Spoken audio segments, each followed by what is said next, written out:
Welcome to the power of CLV and managing customer value at IBM. I am the Director of IBM Market Intelligence for IBM Global Business Services, and it's a pleasure to be joined by my distinguished colleagues V. Kumar, Raj Venkatasan, and Denise Beckman. We've evolved our priorities to focus on not just revenue, but also profit and profitable growth, if you will. Not too long ago, much of our analytic efforts were focused on finding the next revenue, finding the next purchase, and that's still critically important, but we're also infusing in really everything we do this dimension of profit and revenue, allocating resources optimally by client. And it's a five-step process. The first one is actually measuring the CLV. The second is identifying the drivers of the CLV, why some customers have high CLV and some customers have low CLV. Then you have the optimal number of touches that are required to maximize the CLV. Then you have what products to pitch. Once you master the number of touches, then you need to know what products to pitch.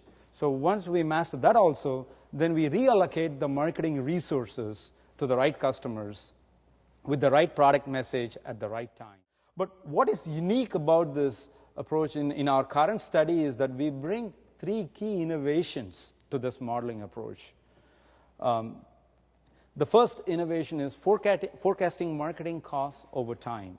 So far in the literature, if you see, we just assume previous marketing costs or so status quo marketing costs, but for the first time, we try to see what the future marketing costs is going to be using very involved modeling. And then we also capture simultaneously the impact of IBM's actions on purchase incidents and quantity. So by touching what happens to the purchase incident and the quantity, it's like a Bayesian approach where in each period, we model the effect of these IBM actions. And then also the fact that customer transactions with IBM alone is available most of the time. See, any database you take, you just have the customer's transaction behavior with your firm. But we all realize that sometimes the customers go and shop with competition also. So that is missing in the data. So how do you account for this critical missing piece of information about your customers' buying behavior? So we bring in these three key innovations into this modeling in terms of improving the marketing science into marketing practice. Well, first off, when we started down this path of CLV, we did not expect to look at a chart like this. Most people would think that you create your deciles on your CLV score and you migrate people up the ladder. What we found when we looked at the data and some of the profiling reporting is that the data was speaking to us and that there was clearly a difference between this group of people that had been touched and those that had not been touched.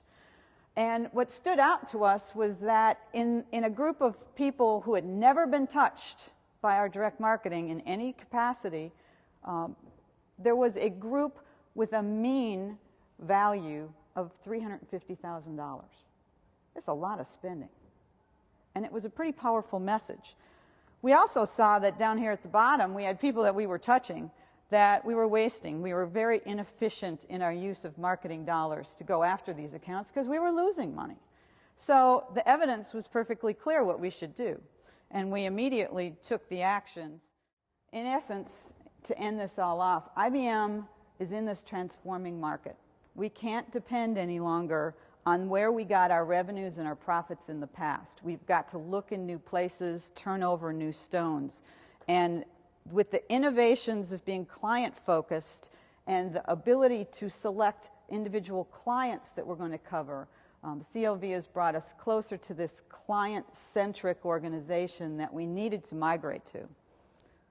Actually, you're very, very right. It was very difficult to get resources because you're trying to move a very huge ship, and the ship has embedded in its funding model a lockdown on quarterly spend and planning that goes a year out. What we ended up doing is reallocating. We reallocated about $94,000 from one cell into the other cells, and that allowed us to touch the 11,000 accounts in a new way.